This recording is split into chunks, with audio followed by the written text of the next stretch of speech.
سلام. امروز میخوام بهترین راه پاسخگویی به سوالات اسپیکینگ پارت 2 آیلتس رو بهتون یاد بدم. همین بیا. توی آزمون میان یه همچین کارتی رو به ما میدن.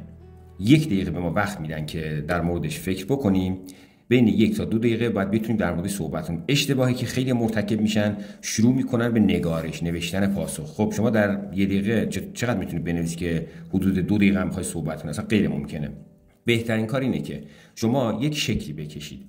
مثلا یه برگه دیگه من میارم what kind of book it is. اینجا چی رو میخواد؟ اینجا من می‌نویسم book، یعنی صحبتم در مورد بوکه. این کارو باید بکنم برای نوت برداری و بدونم که در مورد چی میخوام صحبت کنم. what kind of book it is. خب اینجا میتونید بنویسید kind یا genre، حالا هر کدوم شد دلت خواست. what it is about. story یعنی داستان چیه. what sort of people would enjoy it. می‌نویسم people love.